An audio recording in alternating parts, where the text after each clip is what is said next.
Hey, fellas. It's okay, lose to opponent. I'm a little better than everyone else here. We just wanted to wish you good luck today. Hey. Come on, get lost, you two. You're making him lose his focus. Hey, You stay quiet. You're making him lose his focus. Oh, no. Sorry. Shut up. I pass you because you lose focus. Damn, lost focus. Life over. You lack discipline. Nuh-uh, don't rack a discipline. Well, that was awkward. Yes, it was. 15.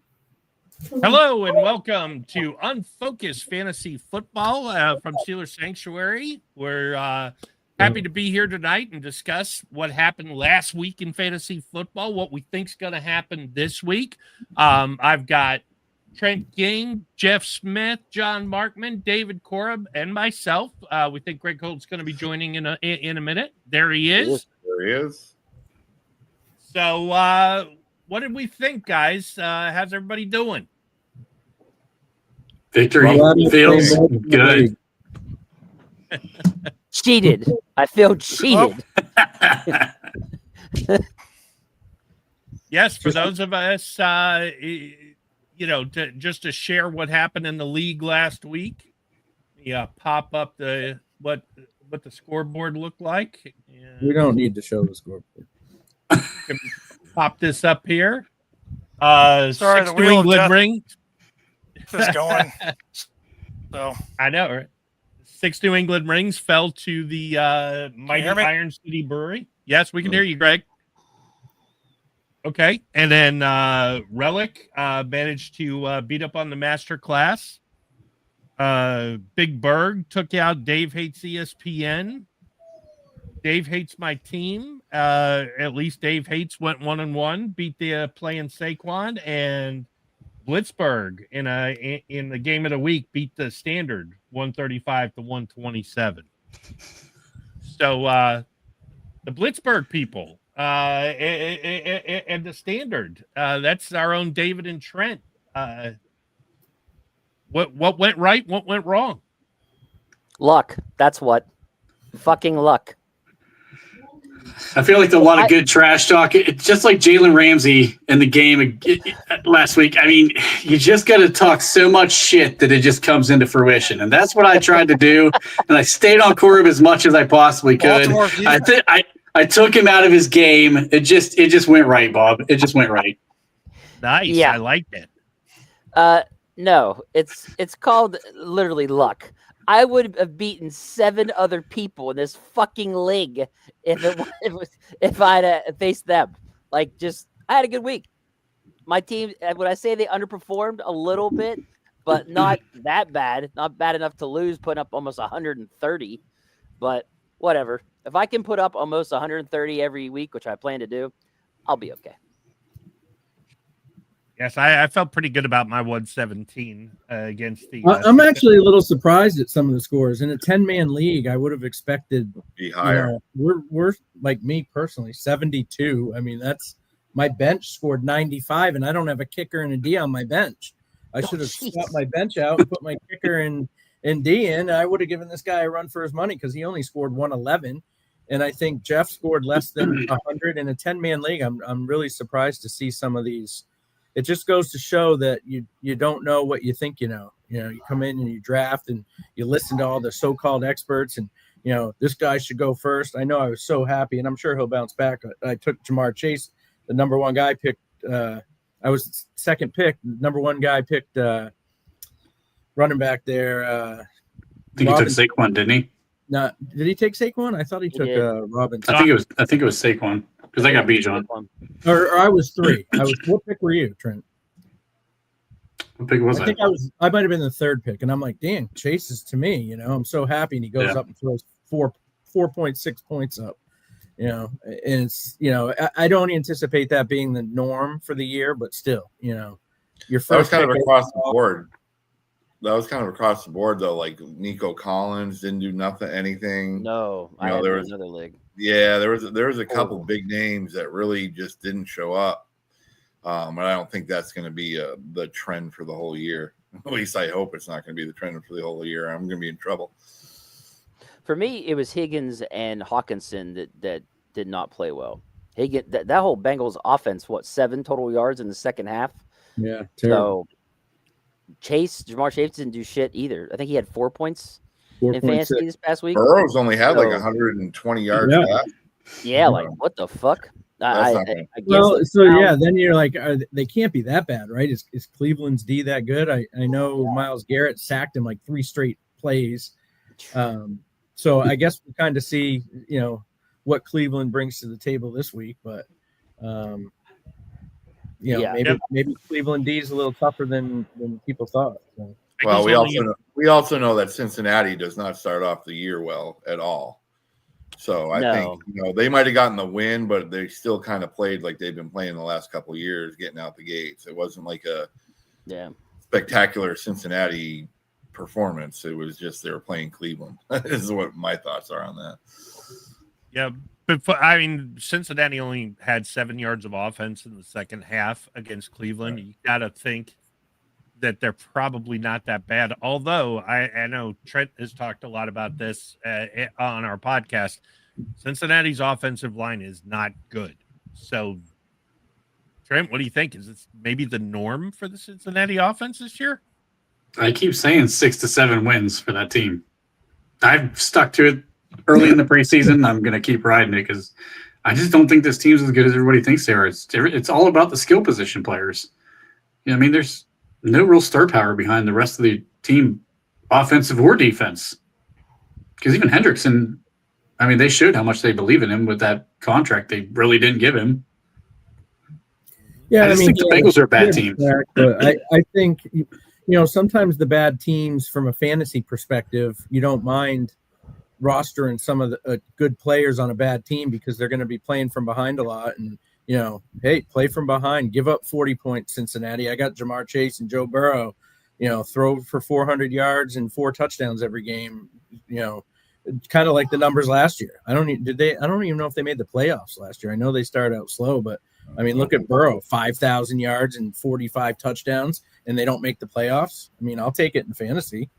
I don't care if Cincinnati sucks. Just keep slinging it. I think what you saw in that game, just my perspective, was that in the second half, it's not that Jamar Chase and Joe Burrow and those guys aren't good. And we saw it a little bit in the Pittsburgh game with Aaron Rodgers. When you go to drop back and you hit your third step and there's 4 guys on you, that's a problem. And you're right. They're going to be behind. But if they play like that on the offensive line, oh, my God, they're not going to be able to throw the ball. Let's turn the page to our 2 resident New England people here. What do we think about Drake May's debut? A little bit less than anticipated, huh? I don't know. He threw 287 yards. He threw a touchdown. He wasn't the running quarterback that I'd like to see. There was no shots downfield. So he threw a lot of passes. The running game was non-existent. Overall, for Drake May, I'm not terribly disappointed with him. I'm a little more disappointed with Josh McDaniels and some of the play calling that I saw there. It's more of the dink and dunk. It's not, going downfield.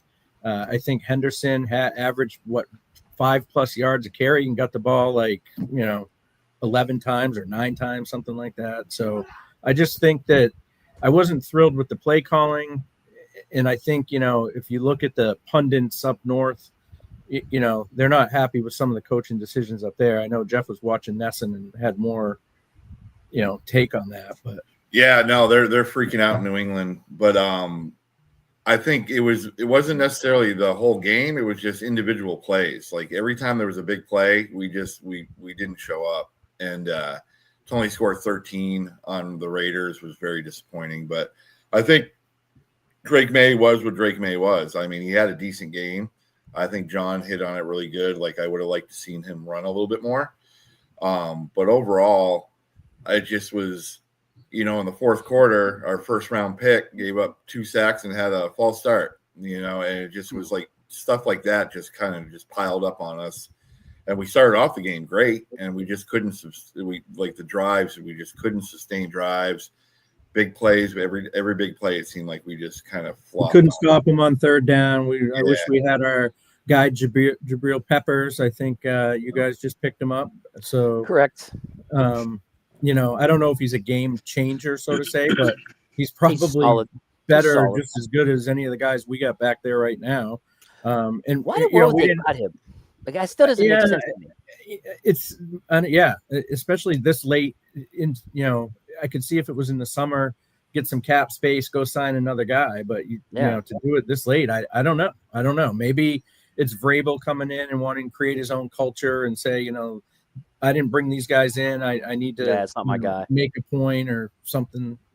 It is a little puzzling. Plus, you know, we didn't have Christian Gonzalez. You know, we made, you know, Geno Smith look like, you know, the next Peyton Manning, Tom Brady. But, you know, we couldn't get off those third and longs. We couldn't get off the field on him. You know, he's just slinging it down there. And, you know, that's where a Peppers comes in. That's where you know, Christian Gonzalez comes in, and, you know, really our defensive line wasn't getting much pressure. We did pretty good, you know, stopping the run. Genty, I think, was 2 yards a carry, something like that, which I expected our run defense to be good. You know, we got the Philly I was going to say, Genty didn't really have that big of a game. No. Yeah. It was I think we got into blitz mode to where just they knew it was coming. We were blitzing, and they just outcoached us on that aspect of it, like saying, like, he read it, knew the blitzes were coming. We blitzed a ton, like a lot more than I've ever seen the Patriots blitz. So I think they kind of hooked on that and understood it. But again, it was only 20-13. It wasn't like end of the world type of game. We'll see how the Raiders end up, but definitely was not a great week for New England. Yeah, Relic is relishing the fact that he started the butterball. I mean, Ashton Genty. And I mean, he had 12 a touchdown. He had 12 fantasy points. You know, for a first round pick, you can't really be thrilled with 12 points. But, you know, it's his first game, and which I thought. Yeah, I thought that was pretty good for a guy who spent half the game in the buffet line. So, you know. He's not fat, Bob. He's jacked. Jacked, fat. Look, a fat guy knows a fat guy when he sees him.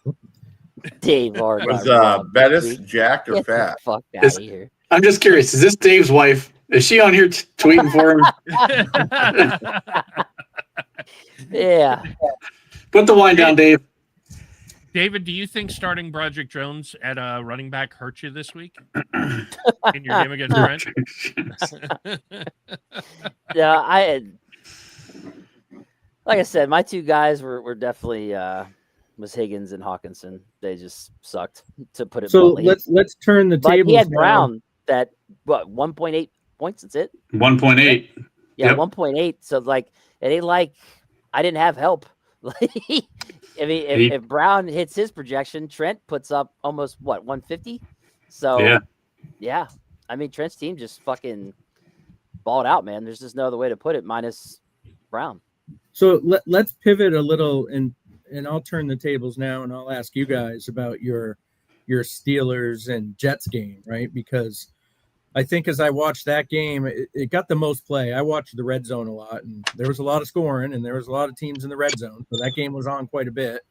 You know, what are your thoughts on that? I mean, I certainly didn't expect the Steelers both ways, right? I didn't think they were going to score that many points, and I certainly didn't think they were going to give up that many points. So what's your thoughts on that? Yeah, well, like literally I didn't expect the defense to suck that bad. That was wow.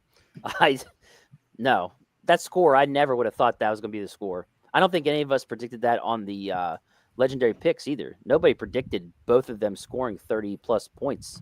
No, and it being that close.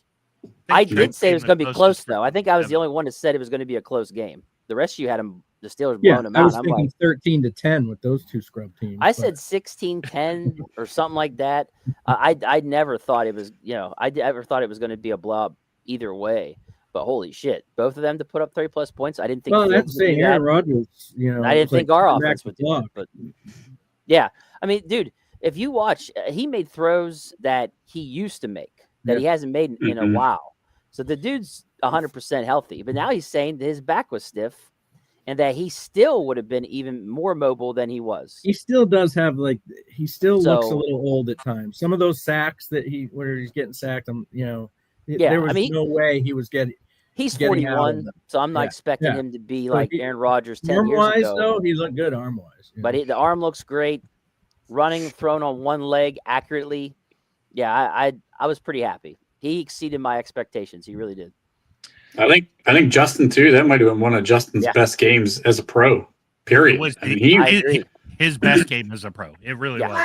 It is impressive. He made throws he does not make typically, No. and he was lasering some balls in between coverages that, I mean, he was high risk, high reward, and he hit all reward the whole Honestly, game. if I'm the Jets, I'm excited. Sure. Yeah. You got a young kid is still young and looking that good.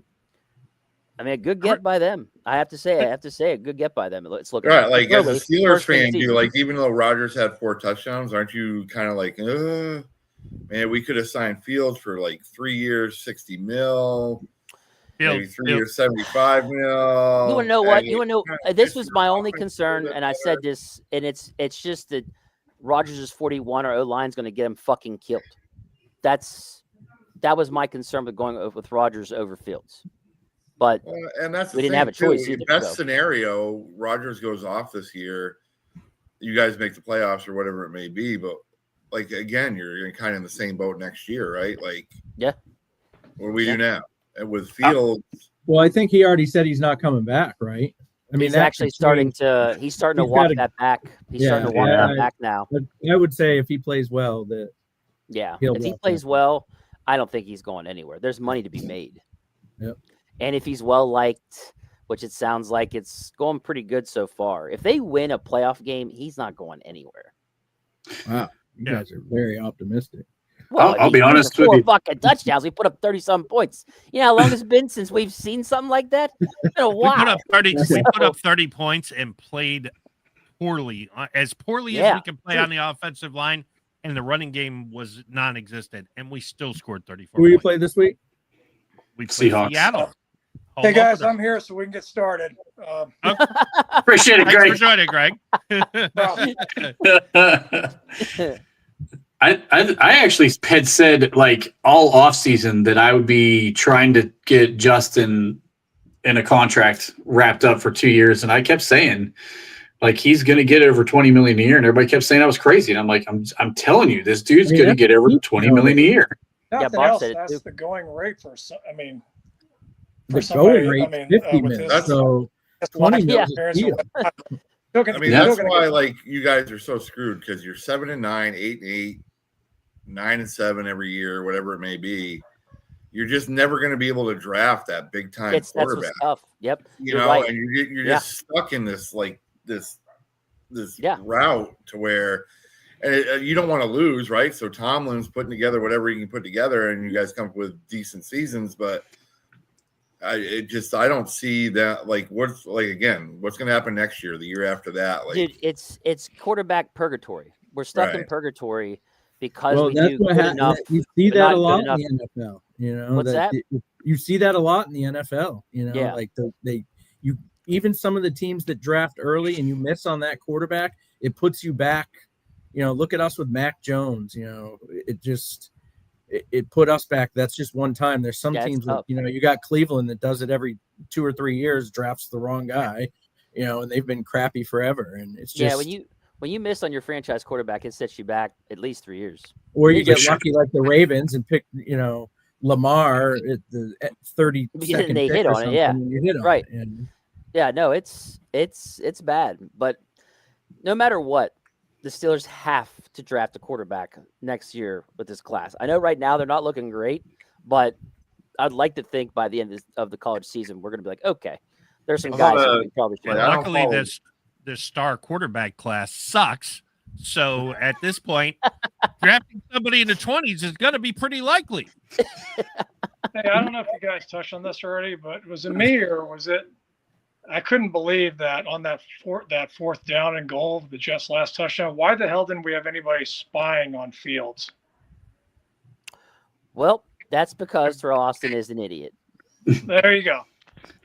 Yeah. Because everybody in the stadium, everybody watching live, everybody who's ever played the game has always said, hey, maybe we should spy Justin Fields. And Tomlin's like, fuck that guy. He can't run.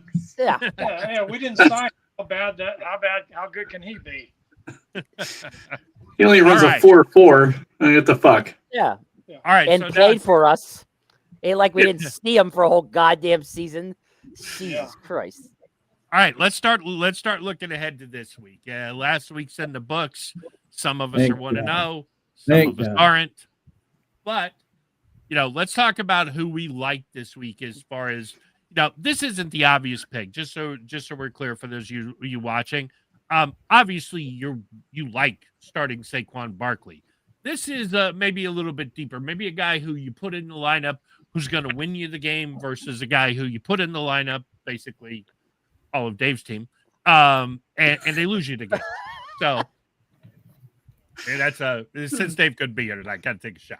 All right, so let's start with David. So, David, your start and sit of the week. Okay, so I had Njoku in a couple of my other leagues, and he didn't do jack shit. And I was just like, what the hell? Like, how does Njoku not put up points? Well, here's why. There's this other tight end the Browns drafted named Harold Fannin Jr. This dude had played 55 snaps. He had 7 receptions for 63 yards, a team-high 9 targets. And here's what's crazy. They moved him all over the place. He played 41.7% of snaps in the slot. 29 times he was in line at tight end. And then he took 3 snaps at running back. This guy's getting played everywhere and was like one of the main focus players for the Browns. So to me, this is a guy, like if you're in need of a tight end, you're in like a 12-team league, this is a guy you want to go grab and start. Go grab him right now. Next gen stats. Yeah, dude, like when I read this, I was just like, what the hell? Who the fuck is this kid? Dude. And I went out and got him because of the uncertainty of Brock Bowers. But another thing, too, when he was in college last year, he led the nation in receptions, and not just for tight ends, for all receivers. Crazy. So he can make plays with the ball. PPR league, like, this is the guy. That's what I'm feeling like, a guy to go get and probably start. What if about you're your a Njoku owner, I'm worried. Yeah. Like, that's the thing. All right, So and then sit of the week. Oh, sorry. Go ahead, Bob. No, go ahead. Okay. Sit of the week. I'm going Bo Nix. Look, he looked like shit the other day. I think he had 2 interceptions. Now he faces a Colts defense that's 28th in points to quarterbacks. They didn't allow jack shit to a high-powered Dolphins offense. So, to me, it'd be a bad idea to start Bo Nix. Those are 2 words that don't collide in the same sentence this year. Yeah. What's that? High-powered Dolphins. I said offense. They're offense. So I would sit Bo Nix. There's no way. That Colts defense is low key really good. Interesting. Okay, let's turn it to Jeff. Who's your start of the week? Who's your sit of the week? Well, I would say Travis Etienne is probably this year's Bucky Irving. I mean, everything leads up to it. The way Cohen's coaching him, they dropped Tank Bigsby. I think he's set up for a big year. And even on the games where he might not blow up like he did in week 1, he's going to get the touches. I mean, they by trading Bigsby, they just pretty much announced that he's going to be the man going forward. Yep. So I'm really big on him. I think, again, with Cohen's there, just the way he was able to get Bucky Irvin doing his thing. And you look at some of the plays, and the Jaguars, where they're very underrated, is their tight end position. Some of the cutback blocks and the blocks that the tight ends were doing to free up ETN in those motions was really, really positive last week. So I think Travis Etienne is definitely going to be my starter. My sit is Isaiah Pacheco. I think at this point, this year is going to be a lot of put it on Mahomes' back and let him throw it all over the place. So, I know we didn't even do this, but one of my sleepers is Juju. I think he's going to have a big week this week. I think the way Philadelphia is set up run game-wise and how Kansas City played last week, I think Mahomes is going to be throwing a lot. And, I don't think Pacheco's really going to do much this week. Be interesting to see if that offensive line holds up any better. And also be interesting to see if Jalen Carter makes it out of warmups. So the All right. suspension, they said because he got kicked out, that's part of the suspension, is what I read, I think. Yeah, He didn't get suspended, did he? No, they were just like he would have gotten suspended, but because he got ejected that game, that's pretty much his suspension. That's weird. Interesting. All right, Trent, who we got for your start of the week? I noticed that these two names seem very familiar to Pittsburgh fans. There's a theme here. Okay, and it plays off each other from what we saw last week. Start of the week, Zach Charbonnet. So he outsnapped KG3. Seems to be taking that lead back role over there. Pittsburgh obviously struggled very mightily against the run against the Jets. Charbonnet might be a really sneaky good play this week. The sit of the week is coming from the same damn game. Jalen Warren's supposed to be the lead back in Pittsburgh, outsnapped by Kenneth Gainwell for some unknown reason that is still a mystery to me. But the run game never got going. I don't know if you're even thinking about playing Jalen Warren, but if you are, please fucking forget about it because this dude is not going to produce. Our run game sucks. It's I like it. interesting. He's he'll catch some passes, and I think he caught a touchdown, didn't he, last week? He did. He did. Mm-hmm. Yeah. It's going to be the Seahawks have a really tough interior too, which is going to make a bad run game look that much worse, and it's going to put that much more pressure on Aaron Rodgers. So be interesting to see. We talked yesterday. I think the tight ends get a lot more play in this game than probably the running backs. Wrong. I have Jalen Warren in another league, and I look at what McCaffrey did last week. I think he had against Seattle 10 targets at least, so he was getting out there. So I'm kind of hoping that the Steelers can at least find some, let the Bosa boys and his other buddy there come in and throw it right over their head to Warren and let him go do his thing. So that's what I'm hoping. I think he'll be a touchdown dependent running back this week. If you want to hit double-digit points, you're going to need a touchdown from him. Sure. Interesting. Very interesting. All right. So, John, who's your start and sit? Well, it's funny listening to all of this. A lot of the players you guys talk about relate to my team in this league last week. I have Kenneth Walker III, who did absolutely nothing thanks to, started giving Charbonnet. I had Bo Nix, who did absolutely nothing. So as a result, I think Bo Nix is my sit of the week. Same You're welcome, with you, Dave. And popular name. I think come through in the clutch. There's something to be said about the sophomore slump, right? When teams finally get a little tape on you, this is the NFL, so they're a little more inclined to be able to game plan for you a little better. I'm hoping long term that's not the case, but I think, I am a little worried this week. He's on the road. Last year, if you look at his road splits, again, he was a rookie. He was struggled a little more on the road than he did at home. So, you throw those two things coming off a bad game, he concerns me. My start of the week is Ricky Pearsall. I think, he had a lot of billing. People were talking big of him preseason draft season for fantasy leagues, and he kind of lived up to it. If you look last week, he was kind of the go-to guy for Brock Purdy. Jennings banged up. Obviously, Ayuk is out there. Other than McCaffrey, once Kittle went down, who's he going to throw to now? And even better, honestly, for Pearsall probably is Purdy being out there or being out of the game. Look at Mac Jones last year. If Mac Jones plays this week, what he did with Brian Thomas Jr. last year, if Brian Thomas Jr.'s numbers were better with Mac Jones than they were with Trevor Lawrence. So, if he has that rapport with Pearsall, I think Pearsall could be in line for a big game this week. I noticed Brock Purdy, too, threw a couple of really bad interceptions where he was trying to force the ball to Pearsall. He threw one into triple coverage. I mean, I was surprised they didn't yank him off the field at that point. Can't yank him now with that contract. Well, that's why he's got a hurt toe, so he's going to miss probably 3 weeks. Okay, so let's go on to Greg. Greg, interesting names here. Well, did you say the start and sit has to be from our team or just around the league? No, around the league, whatever. Around the league.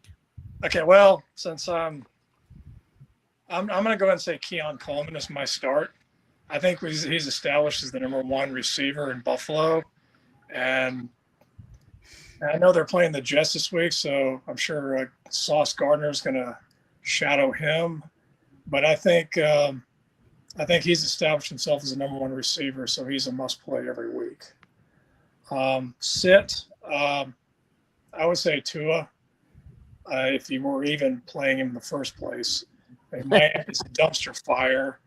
You don't know if you're going to have Tyreek Hill with your team, or if he's going to be suspended for domestic charges or whatnot. They don't have Jonnu Smith. They have Darren Waller at tight end. He's out with injuries. A-Chain is injured also, and they're down to like their second or third string running back.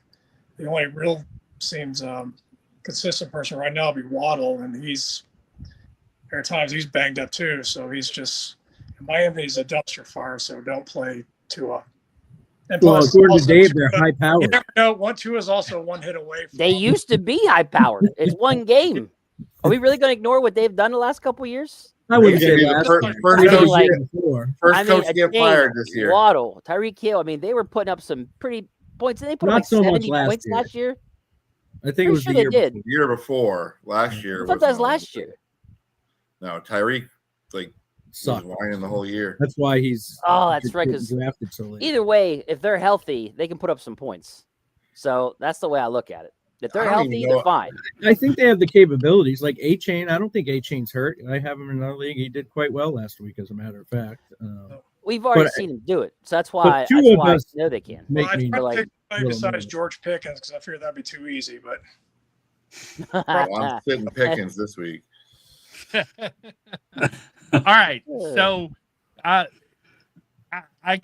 would have agreed with John. My start of the week would have been Ricky Pearsall. I think he's going to have a huge game this week.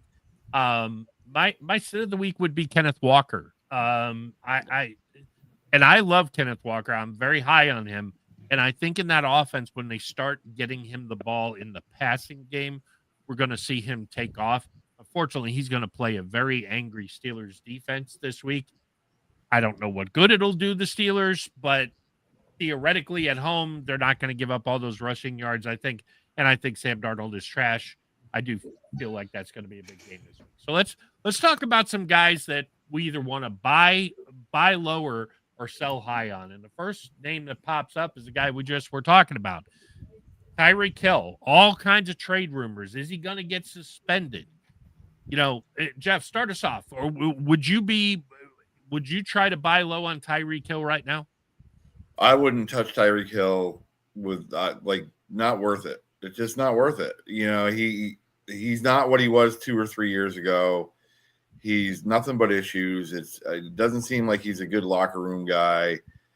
Like there's nothing that would come to benefit that. I mean, I guess if you got a gun quarterback, maybe, but I would really stay away from Tyreek Hill. Right, if you're gonna give him to me for thing. some backup bench guy on my team, then maybe I'd consider it, but I'm not giving up any substance for Tyreek. Yeah, no, not at all. What about you, David? Yeah, no, I'd be all in. I'd go get him. Here's why. 2 reasons, actually.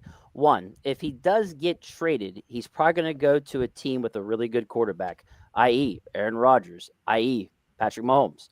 And the second reason is if he stays, look at their schedule. New England gives up the 4th most points after the first game. Buffalo gave up the 3rd most points. Jets gave the 6th. Chargers get 10th. Atlanta the 5th most points. Baltimore the 2nd most points. That's a lot of teams on one schedule that give up the most points to wide receivers. So there's a good chance he rebounds too. This could go either way. That This could team, be just though, I get it, but there's a with the good coaching- chance. Yeah, the but there's a coaching, good the chance he team, can bounce back and produce 10 to 15 points a game for you. If you get him low for not hardly giving up anything, who cares? I think they all gave up. I think the only chance he would have is if he got traded. He might do better. But if he's staying with Miami, they're done. But They're that's why absolutely you done. McDaniels that's is why the buy completely low's off. there. You're buying low. You're not giving up anything big for him. Right. So if you buy low, in theory, it's fine. That's why I'd be fine with it. Greg, are you buying Tyreek Hill or no? I guess for our offense, I would. Hopefully he's not gonna, get suspended or anything. You'd hope that he would at least. Another point about it is you'd hope Aaron Rodgers would have some kind of effect on him, as far as like advising him, being the sage that he is apparently. Take him into the woods, put him in a tent, chew on I know it would be a true test. Get him right. Ayahuasca, yeah. Yeah. Trent, what about you, buddy? But I will agree with what you guys said yesterday. His contract is going to have to be restructured. I know the current deal he's on now was restructured already, but yeah, they will definitely need to restructure it again. So $36 million for next season. But he's only a $15 million cap hit if he gets cut. Trent, what about you? Are you buying Tyreek Hill? I'm buying low. I think he is going to force his way out of Miami. I think this is a ticking time bomb between he and that organization. I think he's going to try to dictate where he signs, which is going to be advantageous if you're looking at it from a fantasy perspective. If you believe the rumors, Kansas City and Pittsburgh are the two front runners. Either offense, he's going to be able to produce in. Quite frankly, you got Patrick Mahomes and Aaron Rodgers. So I would buy low on him, expecting the trade. It may take a couple of weeks, but I mean, it's upside. Even if you're stashing him for a couple of weeks on your bench while they work out the trade situation, he's going to produce in fantasy. I got a sneaky buy low candidate here. Would you move what you needed to move to get AJ Brown at this point? Let's John, you start us off. No, I would buy low, but I would not buy high on AJ Brown. I think what we saw this week, you'll probably see again this year. There will probably be some games that you will say, see, I told you AJ Brown's really good. But too much Hurts running the ball, too much Devontae Smith. It seems like Hurts likes Dallas Goedert. Obviously, they got Barkley. There's a lot of mouths to feed there. The squeaky wheel gets the grease. I feel that, he's got that Tyreek Hill vibe going on. You're not getting me the ball. I'm going to sit over and read my book. And, I could actually see maybe Philly even deciding to ship him out. There's been some discussions about, maybe New England picking him up in a trade. So I don't know. I don't hate him, but I'm not giving up one of my starters. To answer your question, no, I'm not giving whatever I have to get him. He doesn't excite me in that level with a lot of the other wide receivers that are out there today. Was that against us that he was reading on the sidelines, or who was that against? I don't know. I think it's been a couple times. Could be worse. He could have been eating a hot dog. Trent, what about you? Are you moving anything to get AJ Brown? I already have AJ Brown, so you guys can move the fucking earth if you want to come get him. I'd be welcoming that. Call me for some Josh Allen if you're interested. We can probably swap some top tier players. You guys are gonna have to give up a lot. I'll be honest with you. At 1.8, it's only up from here, fellas. Just look at it that way. 1.8 points last week. It's all up from here. Sell the farm. Come get AJ Brown. I saw a stat that they were talking about separation routes run with separation, and he was like graded the lowest out of anybody. So it wasn't that he necessarily that they weren't throwing to him. He wasn't getting open for them to throw to him. And I think as the game progressed, he's one of those head case guys. Like if you get it to him early, he might be in the game, and he's gonna do what he needs to do to be involved. But if you don't get the ball to him early, he's gonna just. It seems like he could just fold up and turtle up and just be a non-factor. Yeah, and the big puns question here. I also there was a lot of this rumor last year too. I think he's in the right place in Philly. I don't know that they're really going to move off of him, but if they did, should the Steelers be in that market? Absolutely. We'll definitely talk about that tomorrow night with the guy who loves every single wide receiver in the league except ours. As long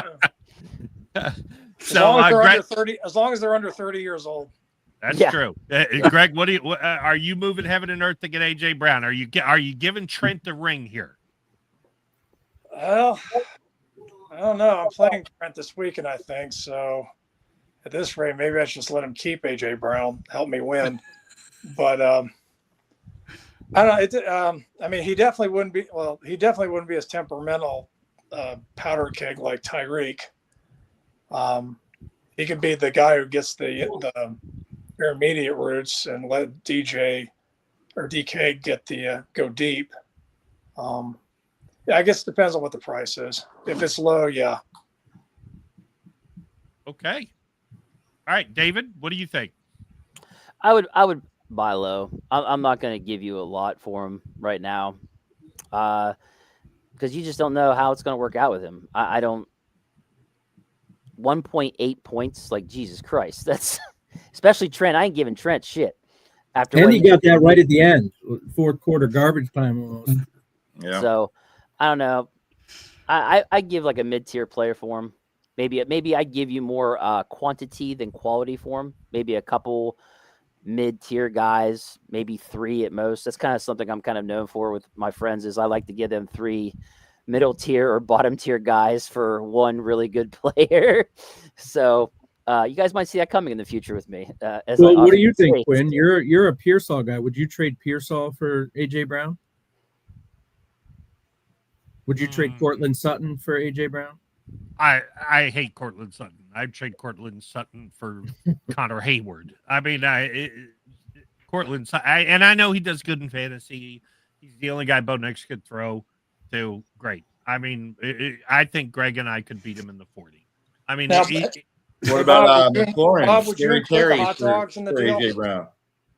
yes, I would do Terry McLaurin for AJ Brown. I think that would be Interesting. Bob, in order to move Connor Haywood, would you have to include the hot dogs?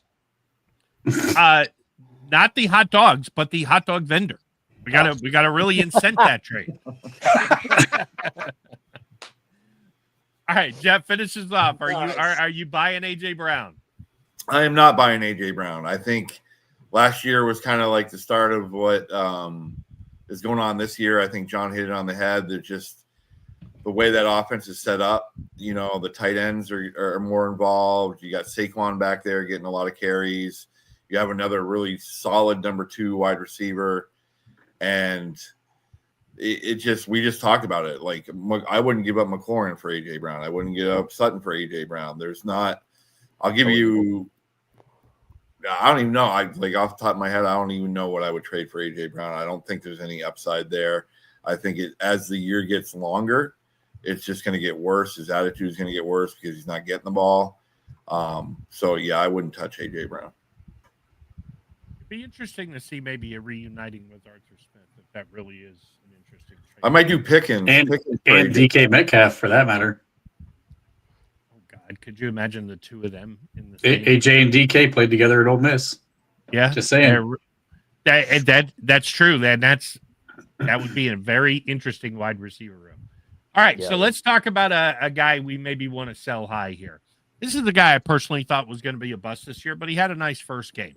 So, Greg, are you hoping to dupe somebody into Deebo Samuel?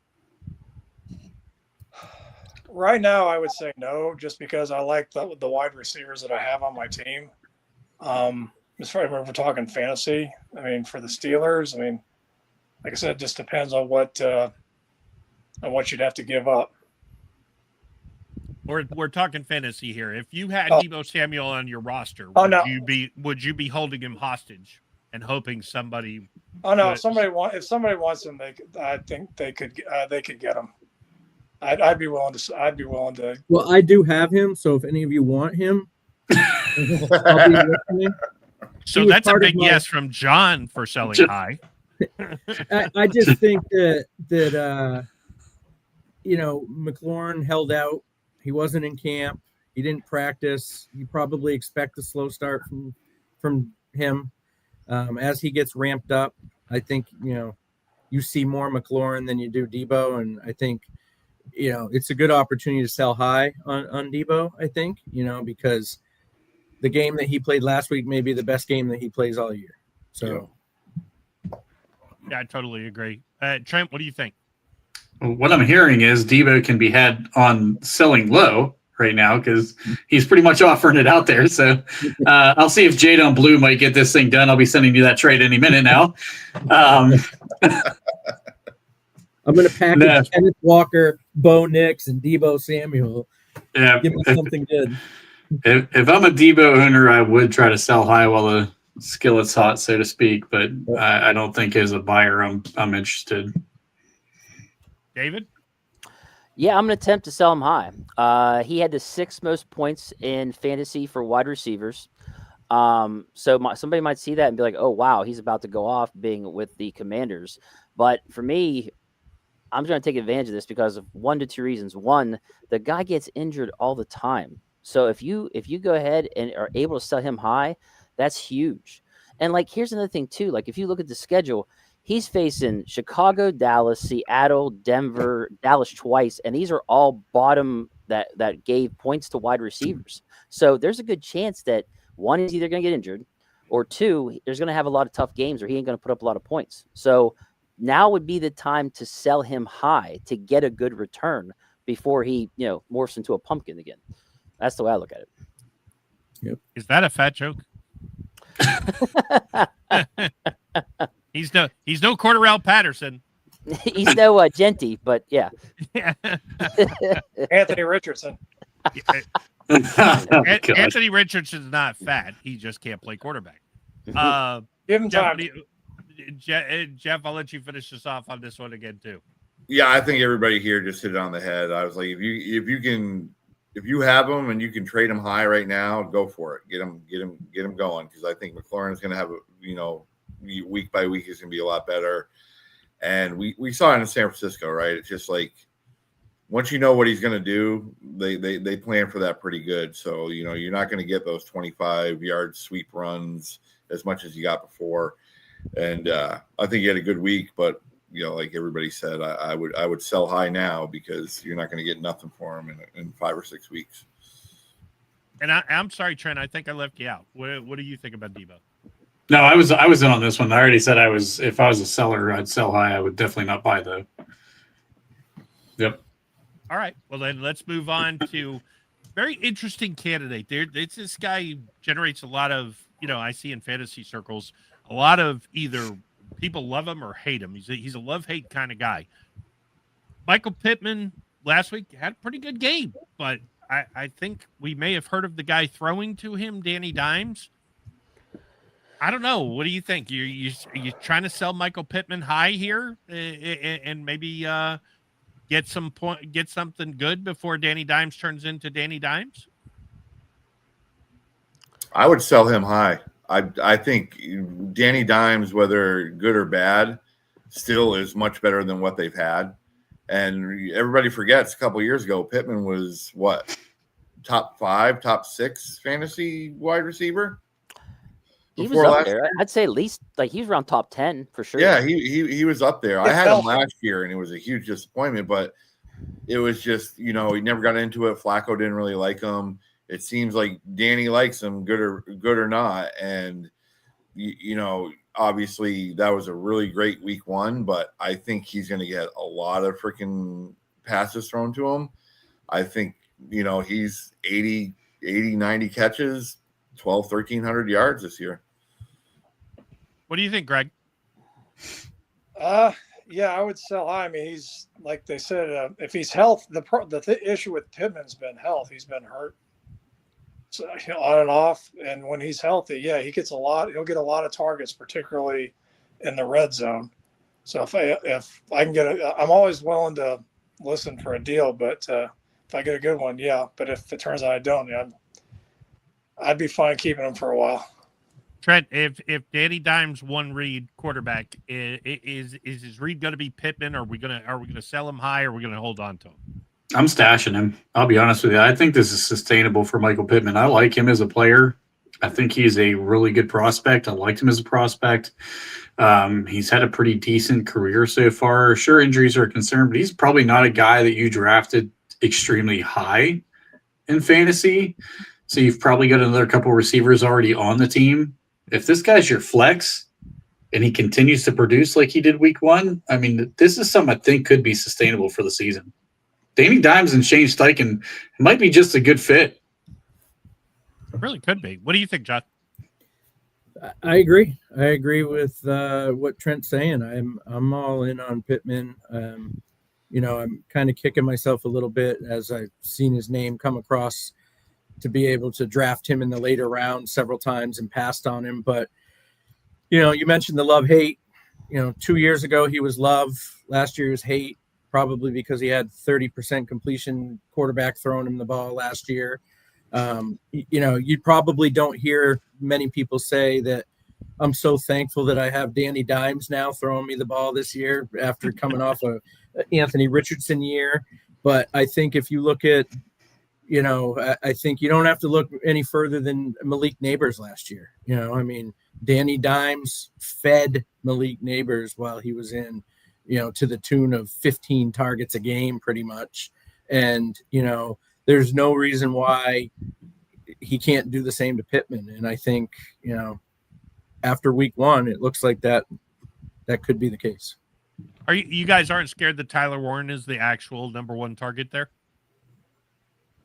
I don't think that affects Pittman's numbers. I mean, if you compare it to last year, and Warren definitely is going to have a big year, but you just can't throw to just one guy the whole time. And I think Warren might actually help Pittman because I think defenses are going to take Warren more serious than they're going to take Pittman, where Warren's probably going to get more weird coverages than Pittman is. So I think that actually might help him rather than hurt him. Yeah, for me personally, I would actually keep him because I think it's kind of what he's saying. Like, he's got a surrounding cast now at every position. You got Jonathan Taylor, Tyler Warren, Alec Pierce, Josh Downs. Like, if these guys stay healthy, you got this surrounding cast where they can't just worry about stopping Pittman. They got to worry about more than that now. So I think that's going to allow him to really take off as long as he stays healthy. And I think that helps Dimes when you give him that many weapons. I mean, think about it. Has Dimes ever had that many weapons around him as a quarterback at every skill position? I don't think he has. So really, I think you could expect both of them to do better. So I would keep him. I wouldn't sell. I would try to buy him, but of course I would try to lowball people. But I would actually try to get him. I'm encouraged by this. I think that he's now got more surrounding players to help him and Danny Dimes be successful. And the Colts offensive line is sneaky good too. Like, they're a really good offensive line, which should keep Danny Dimes upright, which he's not used to. Let's be honest. The Giants offensive line was horrible the entire time he was there. So this might be a better team than people thought. Yeah, I think, they are a good team. And their probably weakest position is the quarterback, but is he serviceable? He definitely can run. He can, he's proven that he can lock in on a guy at least and get him the ball, which, is more than the Colts could have said last year. So, I look for the Colts to be, a tough out this year, and they're not in a tough division. So, all right. And if AD Mitchell can develop into a viable threat, that'll just help open up the loose coverage on Pittman more. Yeah, I forgot about him actually. Like, he's another one. My God, if he develops too. We called him Danny Dimes so many times I almost forgot his last name was Jones. Yeah, and low key, I think Trent had an excellent point. Shane Steichen, this, and it's sad to say this, but Danny Dimes is probably the best quarterback he's had, and he's a really good offensive coach, at least with the Colts. So yeah, I agree. Yeah, I'm not looking forward. And again, you look at the Giants last year, and you look at them the first game of this year. I mean, everybody's dogging on Danny Dimes, but I mean, what did he have to work with? Yeah, you had Neighbors, and you could throw the ball up to him 150 times or whatever it may be, but that team is pretty awful. So Singletary as your running back. And how many games did he not have Neighbors because Neighbors was injured too? Right. That's the other thing. Yeah. So, well, I think Danny an awful Dimes situation. played. Wasn't Darren Waller also with the Giants at one time? I think he got a few years ago. I mean, Danny Dimes helped Waller become a fantasy threat for a few years in his prime. Well, I think he had OBJ. I think was with Danny, and I think obviously he had Barkley. So he's had some guys, but I think Yeah, there's just I guess what I'm something saying, about- basing off of last year, like if you're basing your opinion off of Daniel Jones off of last year, that's a tough deal because Yeah, I there agree. wasn't much going on in New York last year. I agree. Or his entire career. All right, so let's move on to a couple more. This is actually an interesting one. Jeff came up with this one. Are you buying low on Aaron Jones? I thought Jordan Mason looked really, really good, but I thought Aaron Jones was actually more effective when he carried the ball. So I'm interested to hear what you guys have to say. Greg, kick us off. It would be low because there's like Aaron Jones is good running the ball, and he's also a viable pass catcher as well in the backfield. In fact, you saw that play he made the other night where he on the touchdown grab.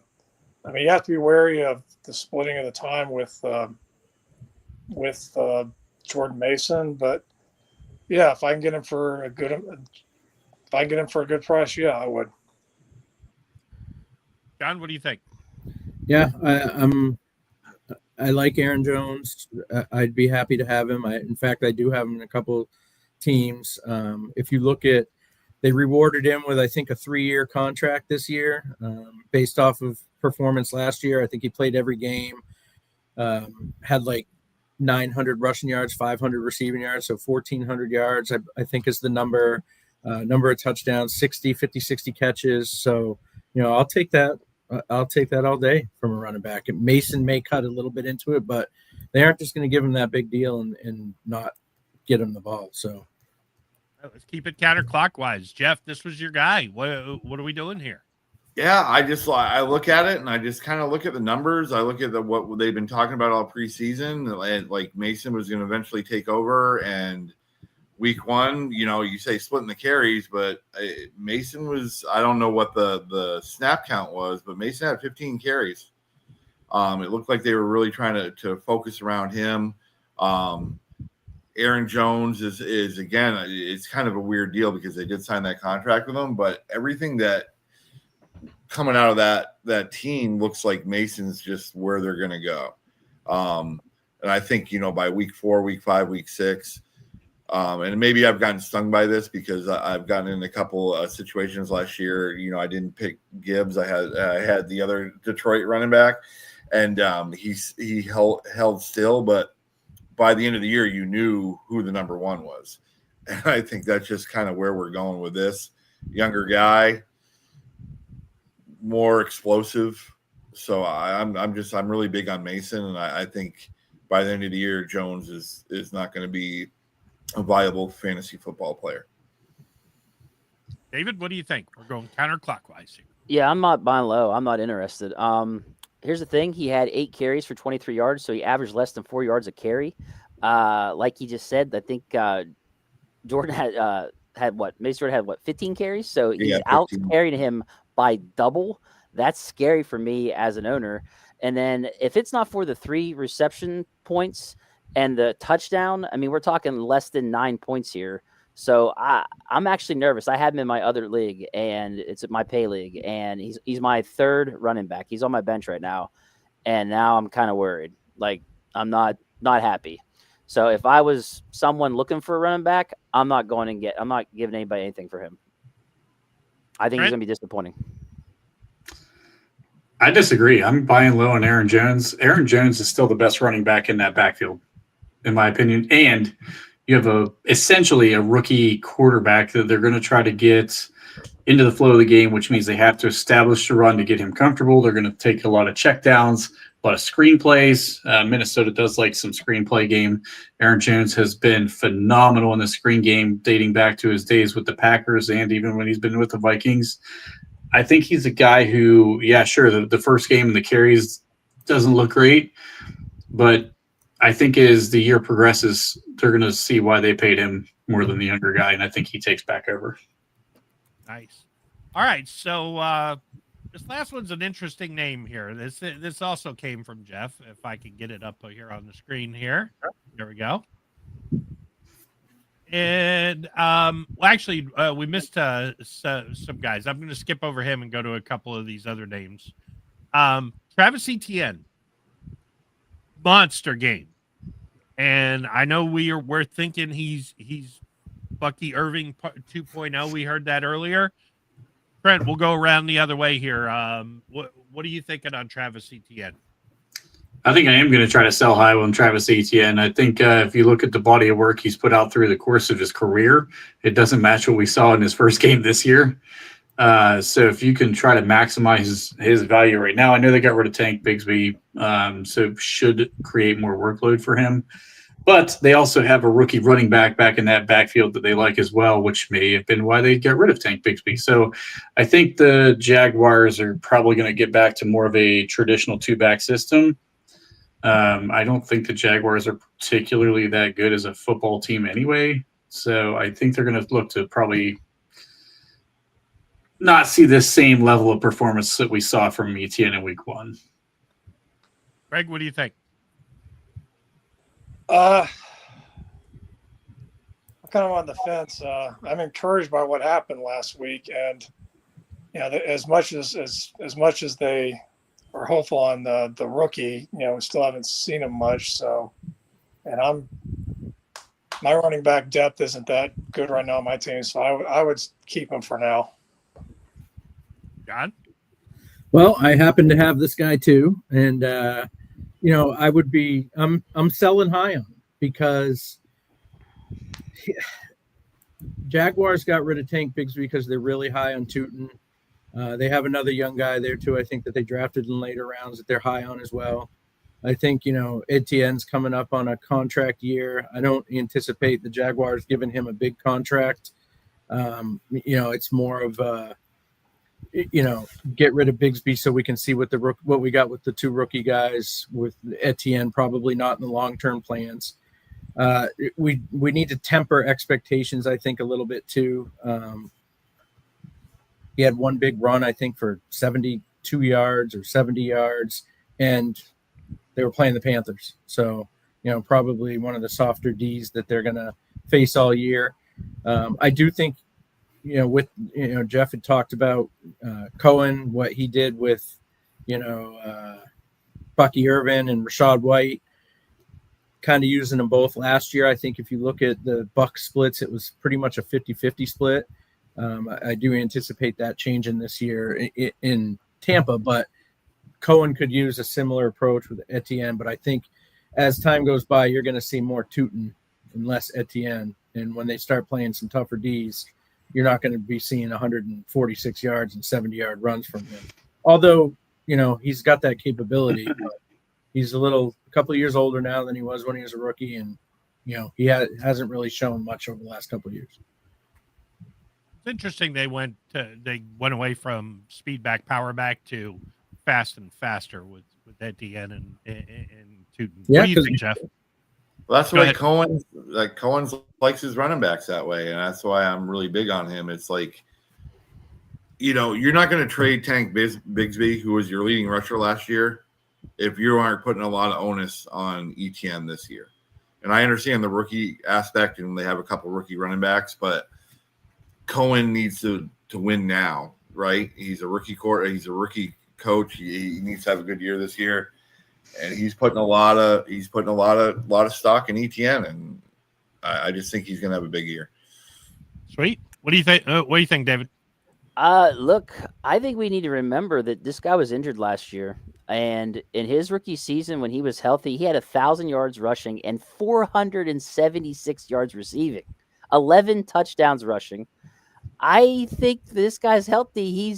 You guys remember how pissed we got that the Steelers didn't draft him over Najee Harris? I was just gonna ask that question. I distinctly remember us being pissed that they didn't go with Etienne because look at what he did.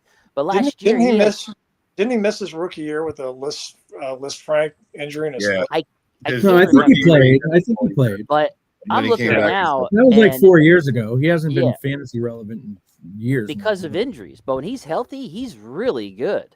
So if he's actually 100% healthy, I ain't selling this guy. In fact, you might have got one of the steals of the draft if you drafted him later in the rounds. I can't remember what round he got drafted with us. He was later for sure. Yeah, he was definitely. So to me, this is like a diamond in the rough for you, dude. Are you kidding me? One game and he has fucking 19 points, 143 yards on the ground. He didn't even have a lot of reception yards. So just imagine when he goes off in that category. For the record, Dave, I'm not selling. I also would have rather than taken ATN than Najee. So, Yeah, well, I mean, it's hindsight 2020. Can I say? I'll say one thing though, where I could see where you're concerned with the ATN. If I look at his schedule, almost he's only got like 2 or 3 teams are in the top 15 in giving points to running backs. All the other ones are bottom 15 in points to running backs as after the first game of the season. So I could see some hesitance with that. Maybe he's going to be facing tougher teams against the rush. But from what I'm seeing with him right now, if he's healthy, oh my gosh. And again, it depends on if someone offers you something big for him, if you need something else. That's the other thing too. It all depends on what you're offered. If you really, really need a wide receiver or whatever, they offer you something crazy. Okay, sure. Go ahead, sell high. But for me personally, like, running backs they run at a premium in fantasy football with injuries and everything else. Well, So, the great thing about ETN this year is if you picked him, he wasn't your 1 or your 2. He's going to be your 3 or 4. So, you could probably get a nice little haul back for. Yeah, if you get an offer that you can't refuse, fine. But man, I'd be thrilled if I had him. It wouldn't be an appearance from me. He passes out of the backfield too, so he's going to get a lot of targets there. It wouldn't be an appearance from me if I didn't take a shot at Najee Harris. Hot take here. Etienne has already rushed for more yards than Najee Harris will for the entire season. There's probably some truth to that. Yeah, because Najee literally only had 1 carry for 5 yards. Yeah, I know, right? They're easing him back into it. All right. Yeah. So we talked about AJ Brown earlier, and we even talked about would we trade this guy for AJ Brown? Let's talk about Terry McLaurin here. A lot of people down on him because of the holdout. Didn't have a great game. Didn't start out great last year though, but game 3 through 10 he took off. Are we, Washington got a tough game this week? Got to play the Packers, who look like they're the real deal. What are we doing here? Are we trying to dump McLaurin and get out while we can? Feel free to anybody go. I'm buying low if I can. Yeah, I'm not dumping. Yeah. Yeah. Like you said, he got off to a slow start last year.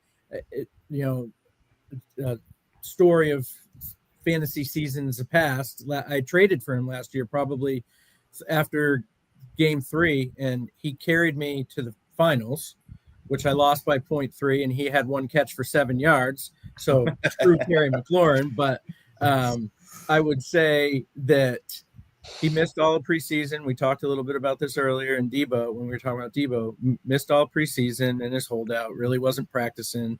I still think, this is kind of him getting acclimated and ramping back up. And, I expect to see, bigger and better things from him, more along the lines of what we saw last year. So I'm keeping him. Any other thoughts on McLaurin here? I have him in a lot of fantasy leagues. I'm telling you right now. I mean, if you come calling with AJ Brown, yeah, I'm listening. But I'm not doing AJ Brown for McLaurin. I'm attempting to buy low. Yes. Right. That's what I'm doing. At the end of the I'm day, attempting to buy low. At the end of the day, he's still a number 1 receiver, and Jaden Daniels is his quarterback. Jaden Daniels is going to try to get him the ball. So. Yep. Whoever has him, I'm literally telling him, hey man, he's washed. Just try to get what you can for him. That's what I would do. I'll give you Boswell. For him. The boss. We got the Smitty here asking, are we going to start? I'm assuming that's David Montgomery, Jacoby Myers, or Javonte Williams in the flex. This is an interesting question. Detroit didn't look too good. I'm going with Javonte Williams there. I think depends on the matchup. He's going to get the goal line touches, probably going to get another touchdown. Dallas is playing the Giants. Yeah, really good defense. Giants, yeah. Detroit's facing Chicago. Yeah. And I mean, I kind of like Jacoby Myers Montgomery's here. I usually think the goal line they're, guy for you them. know, Dude, Chicago's 27th in points to wide receivers after that. I didn't first even game. look. What did Jacoby do last weekend? Like, I have no idea what he did. Great question. well, he I don't played either. I the don't have- Patriots and had 100 yards and 7 Did he? catches. Yeah, 97, I think it was. Well, I couldn't find him. Who the Raiders got this week? Vegas is. I don't know. I don't know Raiders if I play like the Vegas. Raiders against play the Chargers. Chargers. Yeah. So that could be, on the that late could be Monday game. shootout. You know, This is a tough one Myers got actually.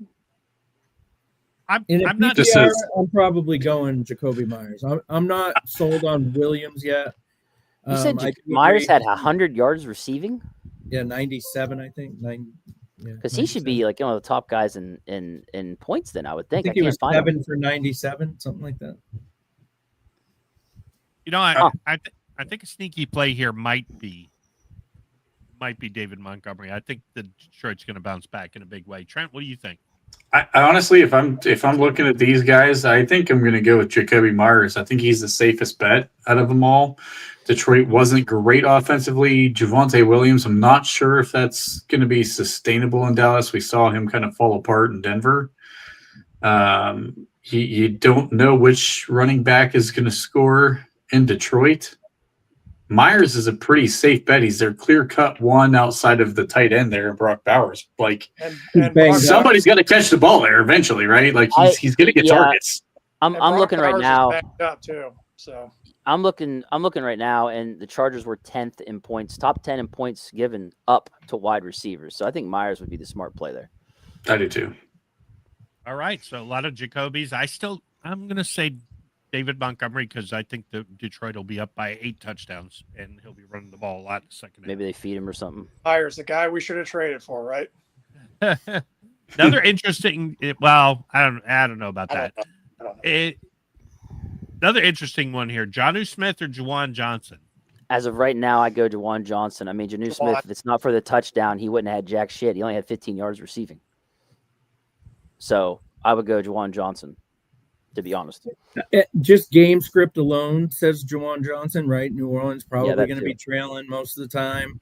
You know, they got Olave and they got, I think Pickett threw 47 times or something last week. That's a lot of opportunities for Johnson, and he took advantage of it last week. So I have to go. I didn't realize what time it was. I could talk fantasy to you guys for like 5 fucking hours. Yes. I will see you later. Have a good night. All right. Yeah, I would All right, agree. so- Juwan Johnson was definitely Juwan. Yeah, I get I'm. Go ahead. Go ahead. Or Trent. I was going to say, I think it depends on like how you feel about your lineup in this one, because if you want a boom or bust type play, I think Jonnu Smith might have a big game against Seattle's defense. I know he didn't have much in the week one. I think they're going to try to rectify that and get him the ball more in this second game, get him more involved in the offense. Seattle's pass defense is pretty bad. yeah, I think the 49ers tight ends had 2. I know Kittle had a touchdown. I think the other guy caught a touchdown. Yeah, I think Jonnu Smith is a boom or bust play, but I think it depends on how comfortable you are with your lineup. But if you feel like you're going to get points and you want to really try to jump it up a notch, I think I'd probably play Jonnu Smith in this one. I'm just trying to think. Aaron Rodgers, back to Green Bay days, was he ever a tight end? Who was Green Bay's tight end? He never really had one, to be honest with you. He's not had a good tight end ever. Well, I think When he had quarterbacks Bubba sometimes Franks, make the tight ends too. So if Rodgers is looking more at the receivers than the tight ends too, there's something to be said for that. But I don't hate Jonnu. I only hate him because he sucked on the Patriots. But again, it just kind of goes to show, if the quarterback's not looking your way, you can't do it. So, if only they got him the tape. So a couple more before we finish up. And David's a big fan of this guy. He gave us stats early. I think he's still available on the waiver wire, a little waiver wire pickup. Are you trading anything for him if somebody's already got him on the roster? I've already got him. It kind of depends on what kind of league you're in, right? 10, 12, or 14. In a 10-man league, it's really hard to give up a roster spot for him. But in a 14-man league, yeah, I'd be jumping all over him. Well, I I wasn't. don't know I enough wasn't about him. Sample size isn't big enough for me to get too excited yet. Joku's still there. Cleveland's offense doesn't excite me. So to me, for me, after one game, it seemed they Fan and Joku kind of were similar to initially to Andrews and Likely in Baltimore. Yeah, I know they're both going to battle for catches, but like David said, I know it's a one game sample, but Fannin was heavily involved, featured in that offense, and he's very athletic, and he's got a pedigree of catching the ball. Basically, if you look at his college stats, so. Trent, will this be Shadur's favorite target in Week 5? I was actually going to make a comment about Dylan Gabriel coming in to be the starter after Joe Flacco eventually either, it figures out that he's like 40 years old, looks 40 years old, and he's in Cleveland, so he's going to get killed. Gabriel's going to throw more to the outside guys. He's too small to see the middle of the field. So if they keep the same pecking order right now, you're going to see both tight ends probably drop off in production if Gabriel starts playing. And I think eventually Cleveland has to see what these rookie quarterbacks have.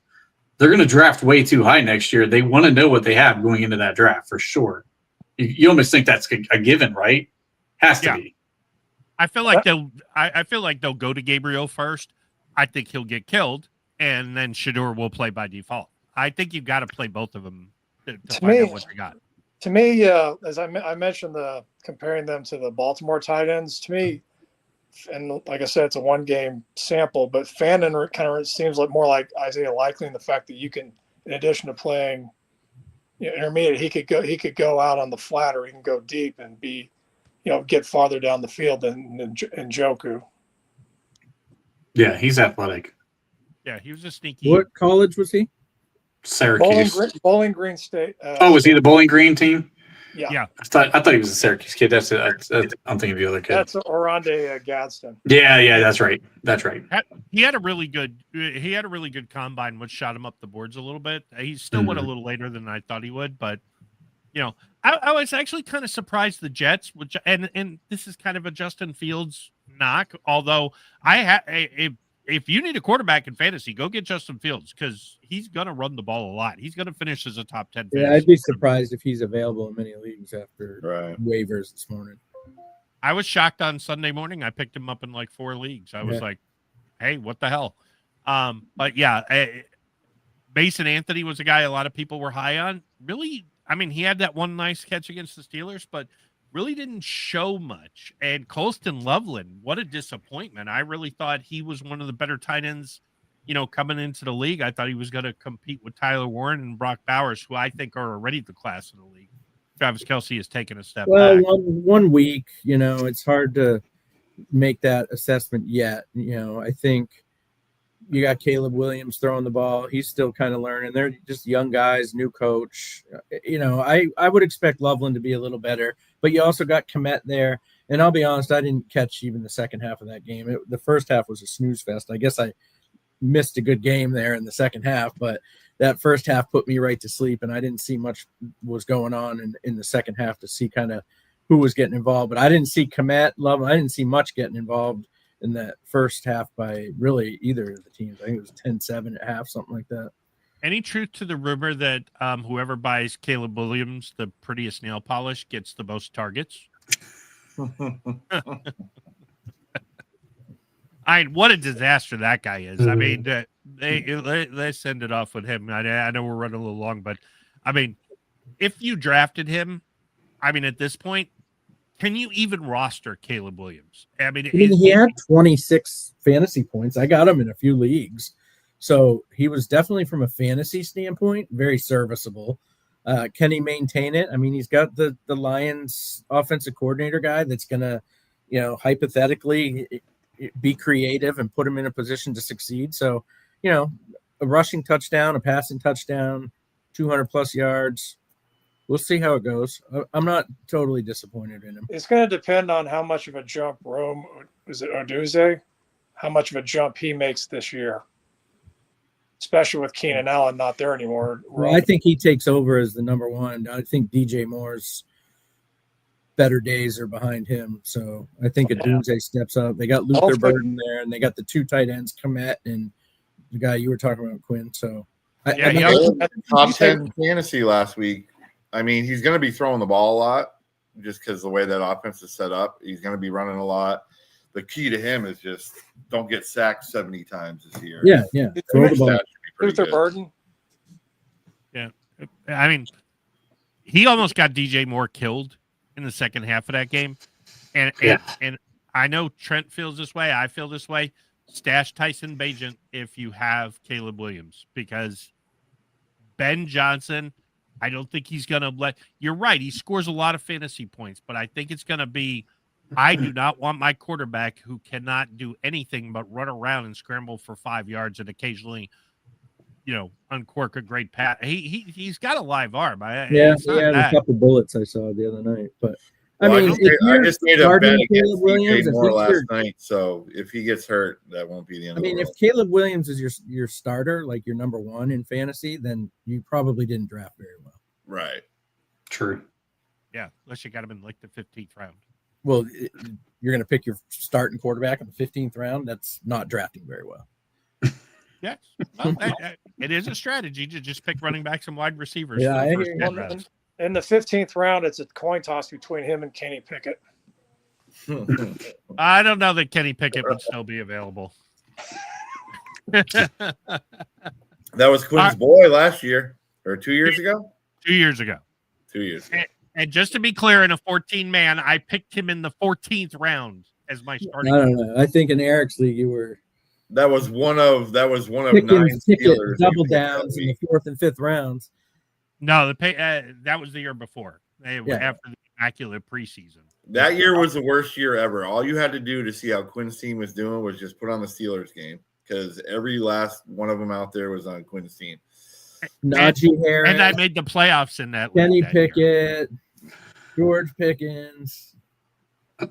Yeah. Did you have Boswell? Did you have Boswell that year? Probably your number one. Pittsburgh D. Look, Boswell's the best kicker in the game. It's funny looking at accept no Bos slander. Was that the Allen Robinson year? Pittsburgh's bye week, Quinn had nobody playing. Right. Yeah, like 3 guys in the starting lineup. Yeah. How about Bos, though? I mean, 11 points and 2 field goals. I mean, you got to love that. He played against me. He actually had 15 points. Oh, yeah. I forgot the extra points. But yeah, 60-yarder, 50-yarder. Hey, I had Pittsburgh was the last a 4-team parlay I did, and my other 3 teams hit, and Pittsburgh was just – I put it in the group chat. I'm like, man, they're going to lose to the Jets and blow my bet. And I was playing against him, Boswell. I'm like, come on, make this 60-yarder. I don't care. I'll lose in fantasy.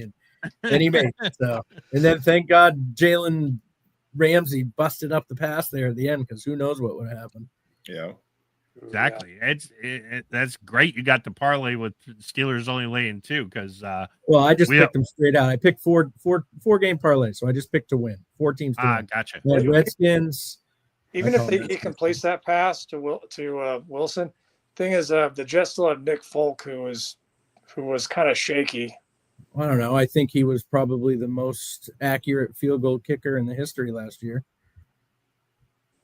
Yeah, actually, surprisingly enough, yeah, that's true. He was shaky that Sunday.